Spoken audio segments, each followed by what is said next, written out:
Hola amigos bibliófilos, después de mucho tiempo volvemos con un top 10, ya era hora, y este top 10 es el top 10 de libros de fantasía favoritos. ¿Qué diréis? Pero si ya hiciste un top 10 de esto. No, hice un top 10 de libros de fantasía heroica favoritas, que como todo el mundo sabe es un subgénero de la fantasía. Ahora vamos a hablar de la fantasía así en general. He preferido hacer este top 10 en vez del top 10 que iba a hacer, que es el de libros de mi infancia favoritos, pero es que es mi cumpleaños y como hablé de la infancia me va a dar una depresión y como que no. Así que mejor hablo de este género que me gusta. ¿Cuál es la diferencia entre fantasía heroica y fantasía? Pues bueno, todo lo que se parezca mucho más a Tolkien es fantasía heroica, y si no, pues es fantasía. Más específicamente lo que he hecho es que si ocurre en el mundo real o en lo que se supone que es el mundo real, pero con toques de fantasía, pues sí, entra dentro de la fantasía más en general y no dentro de la fantasía épica. Pero vamos, que esto es la teoría que yo me he montado. Y sin más, comencemos con la lista. Número 10. Empezamos con trampa. Espejismo, de Lewis Cooper. Trampa porque alguien puede pensar que es fantasía épica. Al fin y al cabo hay un héroe y una malvada hechicera y una profecía, pero yo lo considero simplemente fantasía porque de lo que en realidad va este libro es sobre una relación de pareja. En realidad sí. Hay poco de heroico aquí. Nos habla de un matrimonio que sufrió una tragedia hace años y sigue sufriendo las consecuencias. Y hay algo de intrigas palaciegas, pero poco. Lo que yo creo es que la columna vertebral de esta corta novela es hablar sobre relaciones de pareja y amor y pérdida y eso. Lewis Cooper sí tiene una trilogía de fantasía épica que es El Señor del Tiempo, que no está mal y tiene ese aire de fantasía épica ochentera, con matices, pero Espejismo no creo que esté en la misma categoría por extensión, temática y profundidad. Espejismo es un relato corto que te da una pincelada o un destello de un mundo más amplio y más antiguo, con personajes sólidos y que trata de desarrollar un mundo de fantasía desde una óptica de emociones o relaciones, así que puede que algunos piensen que es un libro pa' chicas, pero es curiosón, y como es corto, pues tampoco se pierde mucho por echarle un vistazo. Número 9. Stardust, de Neil Gaiman. Puede que Tito Gaiman tenga otras obras de fantasía con más enjundia como American Gods, pero creo que este libro me gustó desde que lo leí y siempre ha estado ahí, en mi recuerdo, por no decir que posiblemente Stardust sea la novela más popular o accesible para el público en general. Al fin y al cabo, Neil Gaiman es un autor muy propio que no agrada a todo el mundo. Mi padre intentó leer Hijos de Anansi y desde entonces no entra ningún libro de Gaiman en casa. Los odios de mi padre son curiosos pero persistentes. Stardust, sin embargo, es un cuento clásico, o mejor dicho, es una vuelta de tuerca al cuento clásico con magia y hadas. La vena siniestra de Gaiman puede que salga menos que en otras obras suyas, pero está ahí. El mundo feérico que representa no es el de Campanilla, Disney, polvitos mágicos, mi primera colonia chispas. Tiene una parte oscura porque el folclore lo tiene. De esto, sin embargo, yo no sé mucho, para esos menesteres la experta es Aitziber de Danza de Letras, así que mejor lo dejo.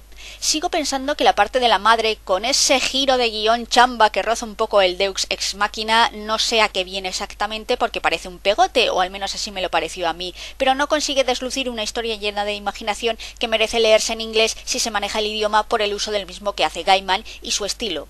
Si solo habéis visto la película, merece leerse el libro porque hay cosas que cambian, cosas que la película suaviza y dulcifica, y qué demonios, porque uno se lo pasa bien leyendo la historia de Tristan y la estrella caída del cielo. Número 8. El último anillo, de Kirill Yeskov. Esta es probablemente la razón por la que estoy haciendo esta lista, porque entra directamente, aunque lo he leído hace nada. Tengo que hacer la reseña de este libro. Para que entendáis mi emoción, esta novela parte de la premisa de que El Señor de los Anillos es propaganda élfica. ¡Ya está! No necesito deciros nada más. ¿Qué más queréis? Altagorn es un cabrón con pintas y un advenedizo que accede al trono aprovechándose de una vieja leyenda que nadie cree. A Aramir lo hiere una flecha venenosa del enemigo cuando el enemigo no usa flechas venenosas. Los elfos sospechosamente siempre llegan cuando la batalla ya ha terminado. Amor por esta historia llena de mala leche y sentido del humor. Es una sátira, razón por la que los nombres están cambiados, la otra es obviamente el copyright, que utiliza muy bien el universo creado por Tolkien y de hecho es mucho más divertida si se ha leído el original. En realidad lo que hace Kirill Yeskov, aparte de crear una sátira, es transformar una historia de fantasía épica, una epopeya, un relato de tintes mitológicos, en una historia de espías. De hecho, se parece mucho a las novelas de Frederick Forsyth, ya sabéis, el autor de libros como Chacal o El puño de Dios. El último anillo es muy novela de espías de la Guerra Fría. Por eso no creo que deba incluirse esta novela dentro del género de la fantasía épica en concreto. Pero bueno, diréis, G.R.R. Martin también se desmarca mucho de los derroteros habituales de este tipo de novelas y su Canción del Hielo y Fuego sí que la consideras fantasía épica y no fantasía general. Eso se debe a dos razones. Una, Tito Martin juega con los tropos de la fantasía épica y de hecho su intención suele ser tratar de darles la vuelta. El Último Anillo no tiene tanta esa intención, sino que pretende hablar de cómo la historia la escriben siempre los ganadores. Y dos, por mucho que la idea de Martin viniera del hecho de que la política en El Señor de los Anillos sea de todo menos realista, él crea un mundo totalmente nuevo y propio, mientras que Yeskov juega en la caja de arena creada por otro autor. Sí, le da mucha más profundidad y singularidad a las diferentes civilizaciones dentro de Umbror, pero si bien podemos decir que las crea un poco partiendo de cero, no es suficiente. El Último Anillo depende mucho de otra novela, de hecho no existiría sin El Señor de los Anillos, y aunque pueda leerse independientemente, no sé quién querría hacerlo. Tiene mucha más gracia si lo has leído antes. Mucha más. El anillo era un engañabobos para retrasar la guerra. Si es que te tienes que reír. Número 7. Las nieblas de Avalón, de Marion Zimmer Bradley. Una reelaboración de los mitos o la saga artúrica desde el punto de vista de Morgana, hermanastra del rey Arturo y tradicionalmente la mala de la historia. Centrándose mucho en el paganismo y la introducción del cristianismo en las Islas Británicas, habla de la posición de la mujer en esa época y de cómo, según esta novela siempre, fue siendo relegada a un segundo plano por influencia de la nueva religión y las nuevas costumbres. Se preocupa más por elaborar el aspecto psicológico de sus personajes que de hablar de magia o heroicidades y por tanto, aunque sí que existe la tierra de Avalón y las prácticas mágicas, no puedo considerarlo un libro dentro de la fantasía épica. Habla del rey Arturo, pero no en el sentido heroico o épico y como que no. De nuevo, algunos puede que lo tachen de literatura para chicas, pero esa gente no es de fiar. Es una mezcla de novela histórica y fantástica y a mí me gustó mucho, aunque a algunos lectores se les puede hacer un poco lenta. Número 6. Olvidado Rey Gudú, de Ana María Matute. Aquí sí que entra. En la lista de novelas de fantasía épica no, pero aquí sí. Básicamente porque se supone que su historia ocurre en nuestro mundo en la Edad Media, aunque bien podríamos pensar que se trata de un universo alternativo donde los personajes de cuentos existieron. Eso es en parte lo que me hace englobarlo más en la fantasía, porque esa es la idea del libro también, reflexionar sobre todos esos relatos fantásticos, los cuentos, el folclore, y aunque hay una historia principal o un hilo principal, la narración se disgrega en otras diferentes historias como un microcosmos propio. Creo sinceramente que Ana María Matute tardó toda una vida en estar preparada para crear esta novela, que es un universo propio lleno de detalles, y a veces sí parece que se va por derroteros un poco lejanos y que como le gusta mucho un hilo, lo sigue dejando a un lado un poco la cohesión narrativa, pero da igual, se le perdona, porque su mundo es tan maravilloso, es decir, lleno de maravillas, que si entras en él, poco te importa. Número 5. La trilogía de la materia oscura, de Philip Pullman. Vamos a ser completamente sinceros, si por calidad literaria fuera, Olvidado Rey Gudú está por encima de esta trilogía, pero aquí hablo de mis preferencias personales, no de la calidad de las obras. La trilogía de la materia oscura, compuesta por las novelas Luces del Norte, La Daga y El Catalejo Lacado, es una serie de literatura juvenil y de hecho son los últimos libros juveniles que me leí, en fantasía al menos. Sí, mientras la moda de Harry Potter cogía impulso, yo me decanté por estos libros. Nos habla de un mundo fantástico, como el nuestro en el siglo XIX, donde realmente la única diferencia radica en que los humanos van acompañados siempre de su daimonion, que es como una representación animal de lo que podríamos considerar su alma. Así, a grandes rasgos. En el Oxford de este mundo vive Lyra Belacqua, cuyo tío enseña a los catedráticos algo llamado el polvo, que son al parecer unas partículas elementales que se adhieren a las personas. Bueno, con matices. Al tiempo que ocurre todo esto, un grupo casi una leyenda urbana llamado Los Zampones secuestra al mejor amigo de Lyra y así comienza la aventura.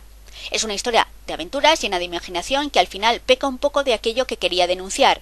Pullman acusaba a los libros de las Crónicas de Narnia de ser apología del catolicismo, y sí, un poco lo son, pero Pullman cae un pelín en el maniqueísmo y la defensa desmedida del ateísmo, que yo soy atea y a mí me da igual, pero que al Pullman se le ve la patita, vaya. Sin embargo, eso puede que le resten méritos, pero no hace desmerecer un relato bien escrito, lleno de personajes y tierras fantásticas, con menciones a otras obras como El paraíso perdido de Milton, que trata de desarrollar la idea de lo positivo que es pensar por uno mismo y tratar de, básicamente, amueblar tu cabeza. Y oye, ateísmo no, hay novelas con conceptos mucho peores que enseñarle a los jóvenes. Número 4. la serie de Thursday Next de Jasper Fforde. Pero si es ciencia ficción, y un huevo. Esto es fantasía. Solo por ser una ucronía o tener viajes en el tiempo no lo convierten en ciencia ficción. Como mínimo es de un género híbrido, pero sigo pensando que se decanta más por la fantasía, por lo metaliteraria que es. Thursday Next es una detective que investiga casos con tintes literarios, es decir, casos en los que los personajes de los libros están envueltos. De hecho, la literatura es muy importante en el universo de Thursday Next. La gente tiene discusiones literarias, hay facciones, como si de fútbol se tratara.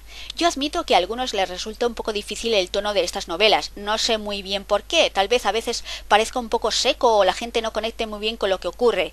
Yo no tengo problemas, me gustan todas las referencias literarias, aunque muchas se me escapen. Y no creáis que soy fan de esta serie desde el mismo principio, no, lo soy desde hace como 4 o 5 años, desde que alguien dijo que la serie de televisión Fringe le recordaba mucho a estos libros. Yo caí ahí. Desgraciadamente, aunque la serie original consta de 8 libros, en España solo han traducido y publicado 4, porque Ediciones B me odia, por eso.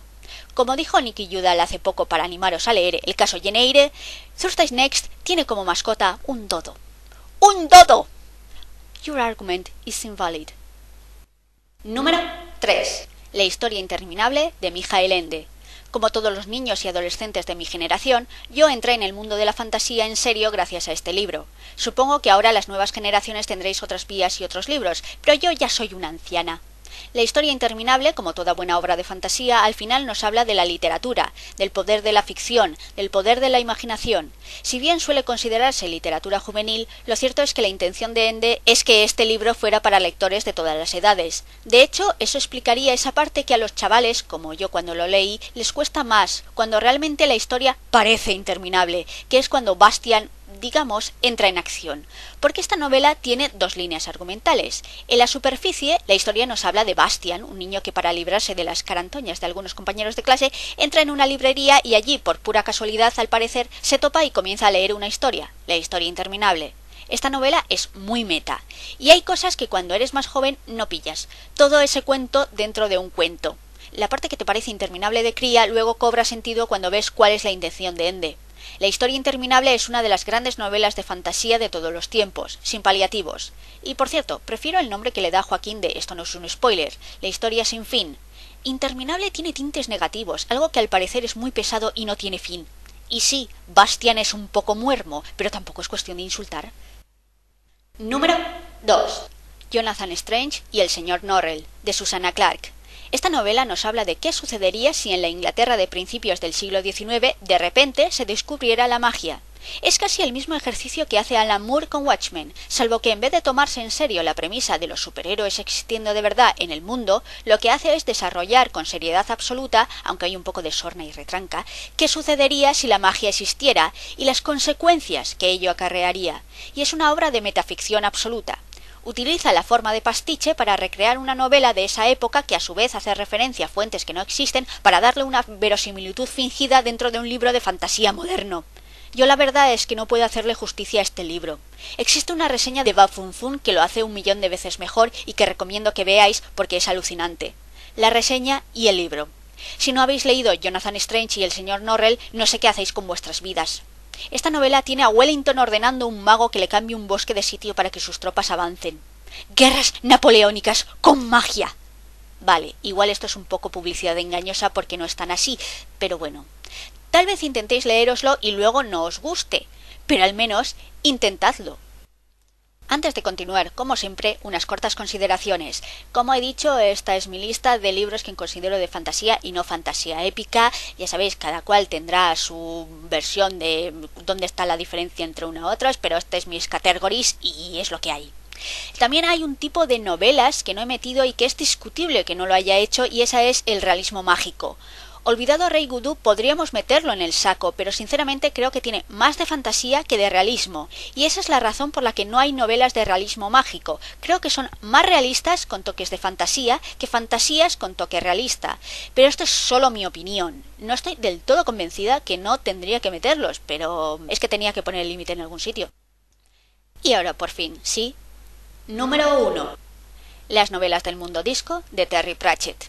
Y preguntaréis, ¿cuáles de ellas? Todas, cualquiera, las que están basadas en el mundo disco, me da igual, la que más rabia os dé, la que más os guste o la que más os disguste, me da igual, todas. Todo el mundo disco creado por Terry Pratchett, porque no es un mundo perfecto, tiene lagunas, pero el mismo Pratchett se ríe de ello, es decir, el mundo disco es un mundo que tiene lagunas porque está creado así, tiene agujeros narrativos queriendo. Terry Pratchett creó todo este universo, en principio de forma más ligera, pero luego ya riéndose de todos los tropos de fantasía y realmente les saca mucho jugo y al mismo tiempo que se ríe de todos los clichés que puede existir en la fantasía, te crea novelas en los que se desarrollan ciertas ideas filosóficas muy serias, de una forma muy humanista, dejando a la vista el humanismo que en realidad tenía Pratchett, aunque también tenía mucha mala leche, y así bajo la forma de, no sé, parodias de obras de Shakespeare, como son las novelas sobre las brujas o con novelas de detectives o novelas que hacen referencia a la historia del golem o cosas así, lo que hace es hablarnos de las ideas como, no sé, la libertad individual o la religión o las creencias de uno mismo o la fe o la justicia, o yo qué sé, o el amor incluso, aunque realmente su visión del amor es muy así, pero utilizando unas historias, unos libros que en principio parecen de cachondeo, de broma, realmente te está hablando de cosas importantes y Terry Pratchett tiene algunas de las mejores frases que yo he escuchado, frases que se pueden decir en serio. Y una de las grandes tragedias de este mundo es que Terry Pratchett el año pasado muriera, o sea, de verdad, lo digo en serio. Ese hombre era brillante y sus novelas de fantasía son brillantes, y si te gusta la fantasía te tiene que gustar Terry Pratchett, que igual el estilo se te hace un poco duro, pero eso es seguro porque no has leído el libro que tenías que leer de Terry Pratchett, que tiene muchos. El mundo disco tenía varios subgrupos, varios submundos, el de la Universidad Invisible, el de las brujas, el de la Guardia de la Noche de Anne Morpok. Hay diferentes variantes, que de esto ya hice un vídeo, ¿vale? Hablando de Terry Pratchett. Y es eso, son mis novelas de fantasía favoritas. Y lo malo es que ya no voy a tener más de ellas. Las que se han publicado son las que hay. Y ya está. Y esto será un drama siempre. Pero también será mi número 1 siempre. Y ya está, eso es todo. Espero que lo hayáis disfrutado, espero que os haya resultado de ayuda o al menos os haya hecho pasar un buen rato. Y antes de despedirme quiero felicitarle hoy a Itziber de Danza de Letras por su cumpleaños, sí, porque coincidimos. Así que felicidades, a Itziber, felicidades a todos los que cumplen años el 1 de marzo, felicidades a todos. De atraso, por adelantado, ya sabéis. Y nada, agradeciendo como siempre el que estéis ahí. Hasta la próxima vez. Adiós.